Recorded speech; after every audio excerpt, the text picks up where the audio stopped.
Let us pray. Dear Heavenly Father, thank you for this lovely day that you've given us in this Holy Sabbath.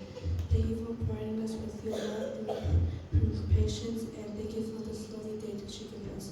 Please guide us when we do Holy Soma, and we have a great day, we have a great Sabbath. In your name I say amen.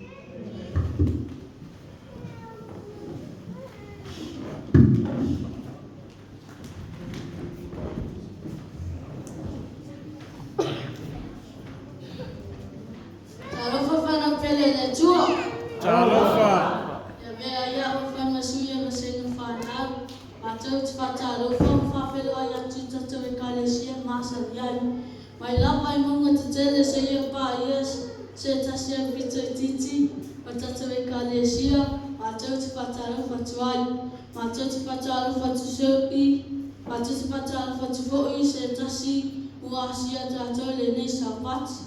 I had a time in a day, but just two no, where we know, where you want the papa.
Let's pray. Our Heavenly Father, we express gratitude for the blessing bestowed upon us. Thank you for everything. Please, Lord, forgive us. Please grant us your blessing. Bless everyone gathered here on this Sabbath. May your word bring us inspiration today. Heal those struggling with illness and bless those who cannot be with us. Bless your children. We pray that you, Lord, be with us today and forever. May your words shine light upon our world, guiding those who do not know you to seek your forgiveness. Bless our speaker today, filling him with your words, and bless everyone in your name. Amen.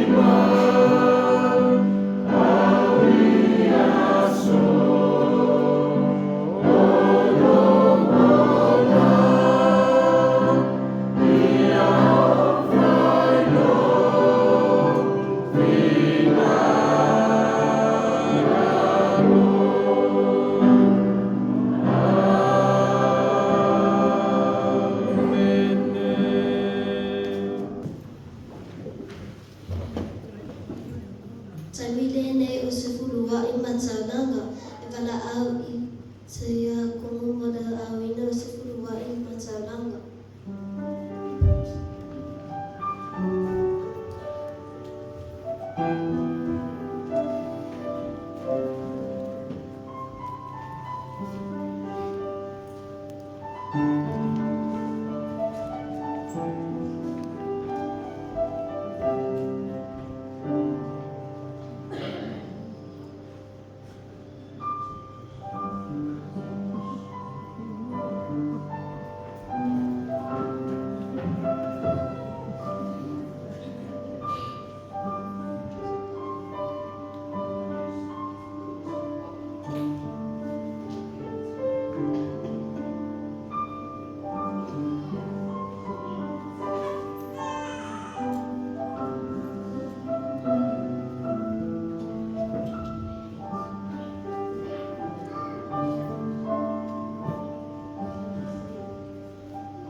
Ayo taimile nei wala au te whanau, o te pese whapitoa.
talofa le kalesia le atua. O le sapatile nei, o kapitoa mo whanawa le kalesia sofitu, o le tawhia mai. E lua vai na tāua o le soifanga le perfecta o Elio, ua vai nai le lauma. O nei vai ngai lua, e a fia ai na vai na le stupu ia Elio, i lona whanangolanga le atua. O le atua te talanga le meta au, o le atua lo tātou papa masari. E tātonu Elio, o le whausio o lona langa i lunga le papa masari, o le atua ia, o le ala lea whamanu yama. Ia wala awa tu le wasinga le whanau, o le mau o tu.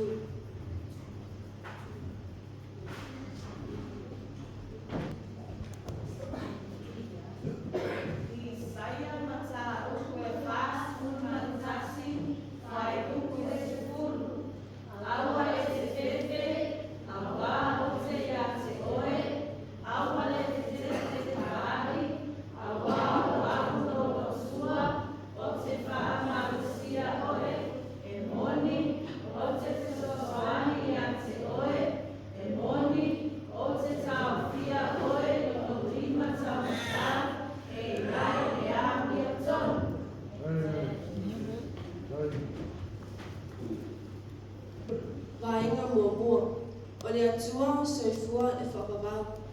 E iai le tala le tuspaia, o lo whamatala ina mai ai se whiwhi, uoti ana tani.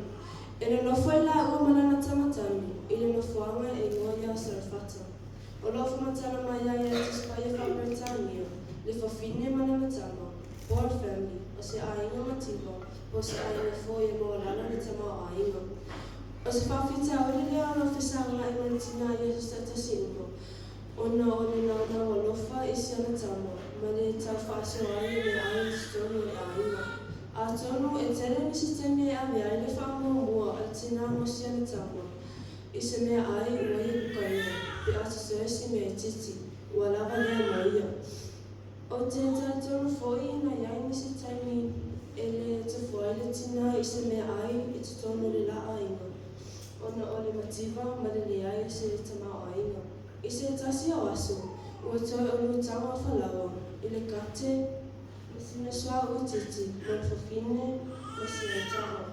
A o ta pena whawhia le whawhine, i le aso, e kukai le whalawa, ma sina swa utiti, o le lame ai muli lea, ma si ana tama, o na o tia lea o i la ua. I lea lama taini, sa whea ai e perfecta o Elio, le whawhine. E ui o le whawhine ua o tina matani, o le whawhine o ese. E lai titi fo'ina loa e whatatau i le tua o Israel. O le toi whalawa ma sina sua o i titi, sa tatoi, na whiriwhiri ai le whawhine, o le lame ai muli lea, ma siana tama, o na o tia lea o i la ua. A tono na malingi ana le mata o le whawhine, ina i loa ua le ai se whango lue, mo ia ma siana tama. Na wala a whapitoa le atua le whawhine e whawhanga ma whaaina le perfecta o Elio. Ma o iai le whawhine, i taimi o le lea mautonu, ma le lea ai o se whamoemoi. Me whiriwhiri le atua le whawhine. Na te ave i fo le te whalawa ma sina swau, o le mea ai ma le muri lea ma siana tama i le perfecta o Elio. Na ngani e lia le whawhine, mo se ipu vai, se inu ai o ia. Le tae whapea atu e lia le whawhine, mo se a rita se i whai ai sana me ai. Le te pā e le whawhine, ma wa ai i fo i whawhonga o e lia, ma whapea mai ai, o ia li perfecta. So mai lau tu se mo mua tupu, nano ta o te sifuna whitu, o nano whai o te sifuna lua.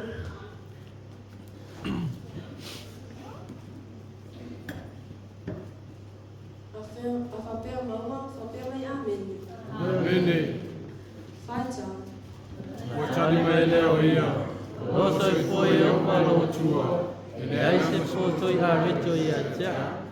Na o le utanga o whalawa i le kate. Ma sina tua au i titi i whamu. Pa uta, o whai nei ni whawhia se lua.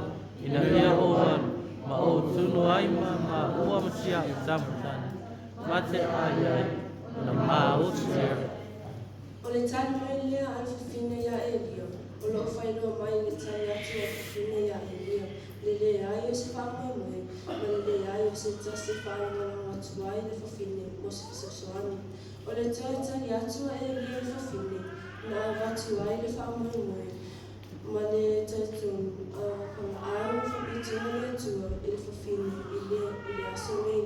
O lo soifua le atua o lo soifua pia o ia e o i whawanga. Na te au watu le whamoe ona i e la atua o le ais whamoe. So mai la tu se mo mua tupu nana tau pa se fuma fitu o nana whai pa se fuma tolu se whamata ma se fuma leona. Ona whai atu leo e lia i te ia. Au ai te pepe, a ruia. Nā e whai ale mea whai mai ai. Ai mō mōna e whai se pō toi a reto i titi ma. Ma au mai a te au. E muli ane ona e whaia lea ma o lua ma lau tamatani. Ma wau whapeo na whitalai mai o i o wale atua o Israel. E le umale kate whalawa. E le whaititia le sua au le whangu. Se ia o i le aso e whoina mai ai e o wale ua i le lau i le ele. Ona alu leo o ia. Ua ia whaia e tusa ma le upo e lia. Ua lātou a ai ai. O ia ma e lia. Ma lona ainga. Ua tele aso, sa le uma le whalawa i le kate, sa le whaititia fo i le sua u le whangu, e tusa ma le awhionga i o wana whai atu ai e lia. E le uma ai whawhitau li alfawhine, i mea ua tumu le kate whalawa ma le sua u. Na tawhita whoina le whawhine, e isi lui tau sa munu mai. Tau se o mai pēra tu si mo mua tupu, nana mtau pa se fuma fitu, a nana whai pa se fuma fitu, se whamata ma le se fuma vana. Whai tau. Ua mawai ia mea, o na mahi ai lea o le tamatane a le whawhine, o le matai o le aima, sa tele lava lo na mahi. Ua iwai ina le toi maa lava ia te ia, o na whai atu le o ia ia e lia. Le tangata o le atu ai, se a ea launa ia te a. Ua e mali umai ea e whaamanatu mai a uang sawa.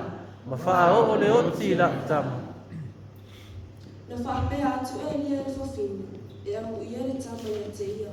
Na tatalo e lia e se tatalo le whātua tua, whamoe moe, mai taitonu, o lo soifua le atua, e whawhonga i tau sama.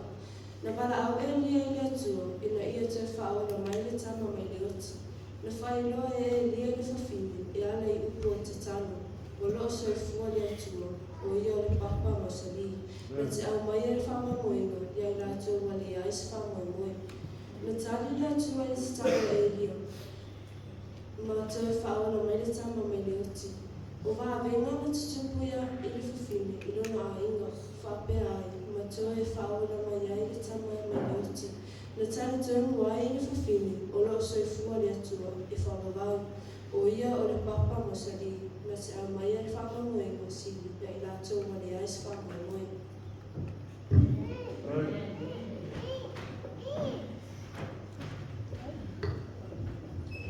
Pai ngai lua, le toi matakia. O Elias perfecta i tono Israelu, i le nofo inga le tupu a aku. La vere Elia perfecta i niso tupu a Israelu. Na lātou whaia ni alu e leanga i umo le atua. E whape nā fwoi mo le tupu a aku. Na whaia le tupu a aku se ngai o inga, ina ia hifo mo tapu ai le lua Israelu, i le tupua o Pahala. O se ngai o inga sa matua i leanga i aku i umo le atua. Sa loto tele Elia, whātua tue le atua, e whai loi le tupu aku, lana mea leanga o whai wale ia whia sila mai e le atua. Ina ua whai loa atu ia e le ia aku, le leanga lana mea o whai unga le atua, sa matua ita ia aku, mai e tama whai ai, ina whao ai le oti ia Elia. Peitai, na whai e Elia, e wāwenga, e beo na whai whawhine ua oti lana tani, whaasawina mai ai Elia. Na whetarai le atua ia Elia, ina ia whai loi le tupu aku, ma perfecta uma Paala, ina ia whaapoto whaatasi, ma le nua Israel, i le monga Karmel. O le asa ili o ai o Paala, ma le atua Elia, o tautia. Na io ina le tupu aku, le whetalainga a Iova e a wala atu ia Elia. O le ioa aku ia Elia, tusa mo le whetalainga Iova, o se awala manino lea o whai loa atu e a apo ia Elia, ona talitonu atua ia Paala. Whaatelo mawhawhau, Elia lo tui le mango Karmelu, ai sio mia le nuo Israel, pero whita Paala. O te talitonu o Elia tangata, soifua e peo oe maa. E mawhai ona o, whaapea atu, na fefe ma o ane langona le mautonu ia Elia. O le lona le Elia, o le atua lo soifua pe whamuwa, ma talitonu Elia, o e le atua e matautia. O le au penga lena sa maalosi ai Elia, au sio mia o ia e le nuo Israel, pero whita Paala. Na mawhai Elia, o na whaeloi le atua, i le motu tangata, i le mango Karmelu. O na ole whaalango atu i le papa mausari, o le atua lea. Ia beita tau Elia, tātou tasi lava o ia, na i le mango Karmelu, ai le whaalango ma talitoni le atua, tautia na te whaatua toa ina mea uma. Na whaeloa Elia, ia aapu, o toi lava o ia i le perfeta le atua, o lo tutoe mai le whaasinau ma 5 perfeta Paala. O le au tofo atu i tātou, o waio le atua, Paala e whawhawhia mai. I ka le sia, tua lotus pa ia mua mua tupu e suwanu, whai pue lua konu e lua iwa. Awa maua, whai tau. Ia lātou au mai e ate i mātou o povi e lua. O na whiriwhiri a rea e lātou se tasi povi mo i lātou. Ma lātou pena, ma whae e atu tumo whie. Ai aua lea wane e le afi. O te saunia fo i le tasi povi. Ma whae e lunga o whie. Ai o te lea wane e le afi. O na wala au atu lea o tau i le ingo o tau atua. O te wala au atu fo i le suafo i oma. O le atua na tari mai le afi, o le atua lea, o tari mai lea le nu uma, o whapea mai, o leila u, o na pai atu leo le Elia i perfeta Paala. I nā whiriwhiri ia se pomi mo o tō, ma ia mo mōna sa auni ai o tō, o wā e toa tele o tō, ia o tō wala ua fo i le ingoa o tō tua, ai aua lea wane ai le afi. Na lātou lea o le pomi na tui na atu i a tei lātou. Wa lātou saunia pomi, ma lātou wala au atu i le ingoa Paala. Nā mata i le tae au, ua hoko i le tūtono le la, ua whape atu, Paala e. Ia e whafonga mai a tei mātou, a ua le aise leo, i le aise na tari mai. O na lātou peo sofi lea i le whata whaitau langa na lātou whaia. O i le tūtono le la, o na tā wemu atu leo e Elia i a tei lātou. O ia whape atu, i nā wala au atu ia leo tele, a wāo le atua ia, o ua tautala ia, o ua alu ese, o ua alu ese malanga. Na e te tau na whangu atu i a te ia, o na lātou wala au atu lea ua leo tele. Na lātou se le i a tei lātou i polo matui, e tusa malala atu tu. O ina whamalingina i fo le toto i a te i lātou. Ua mawaile tu tono le la. Na lātou perfetane lea ua i le tūla. E whai ai le taulanga fiafi. A ua le aise leo. E le aise na tali mai. Pe whaalongo mai. Na oi le tanyo Elia, na wala au leo e le atu. E whai loa i fo i perfeta Paala. O le nua Israel, i wana malosi ma na matautia. I ka le sia, se ono tus pa e mua mua tupu e sumare, whai pe kolos fulu e kolos fumarivo. Pai tau. Ona vai atu leo e Elia i le nu uma. I nā whaalata mai ia i a tea. Ona whaalata atu leo le nu uma i a te ia. Ona toi teu lea e ia o le whata whaitau langa o Iova, sa kolo i e lalu. Ona ave lea e Elia o maa e se fulu ma le lua. E tusa ma le whaitau ina o i tu a inga o atali o Iakopo. Le na o i ai e whionga i Iova, na whape. E ingoa oe ia Israeli. Ona whaia lea e maa o le whata whaitau langa i le suafo i Iova. O whaia fo e ia le utu o soo ma le whata whaitau langa. Ona tele ua tusa ma se lua fua. Ona whaafu lea e ia o le whawhie. Ma pena le povi. Ma wha e ai lunga o whawhie. Ona whai atu lea o ia. Nā whātumu mai ia o kate whai le vai. Ma saa i lunga o le taulanga mu. Ma lunga o whawhie. ua ia fai ati fo'i ina fo'i whaalua mai ia na latou fo'i whaalua mai ai lea ua ia fai ati fo'i ina fo'i whaatolu mai ia na latou fo'i whaatolu mai ai lea ua tafe le vai ua so'o ai le fata faitaulanga ua tumu fo'i le utu i le vai ua le tūlā e fai ai le taulanga afiafi ona whaalatalata atu ai leo e lia le perfeta ua whapea atu Yeo vai le atua o Abrahamo ma Isaako ma Israel ia whaai loa i le nei asu o oio le atua o Israel o au fo'i o lau au ona ma ua o whai au nei mea uma e tusa ma lau a fionga ia e whaafonga mai a te au Yeo vai ia e whaafonga mai a te au ina ia i loa i le nuu nei o oio le atua ma ua e whaaliwina mai o lātou lotu ona pa ui fo leo le afi a Ieova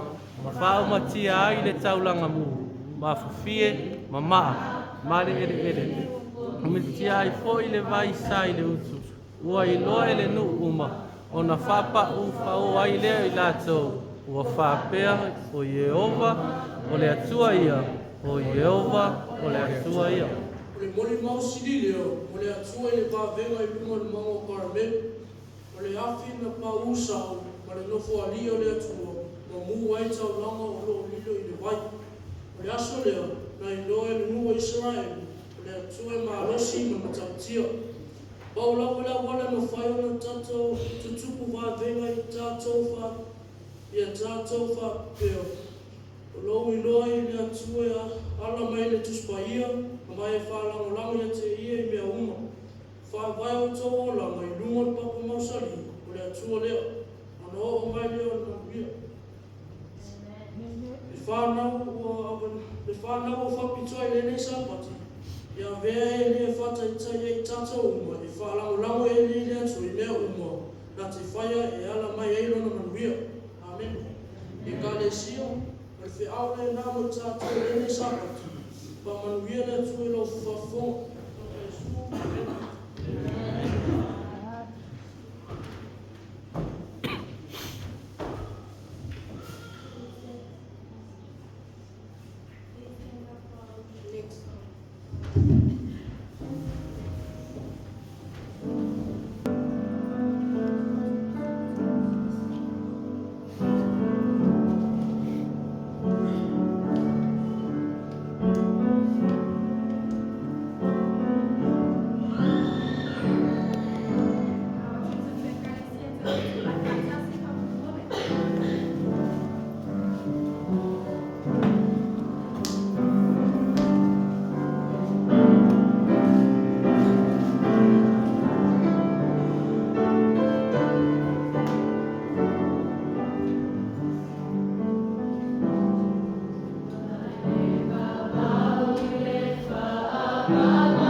Like my bear.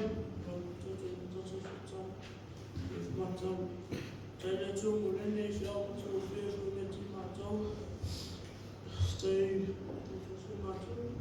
E como número ecalesia, e problema foi no ecalesia la te foi a tu la tu aigo, so foi su amene.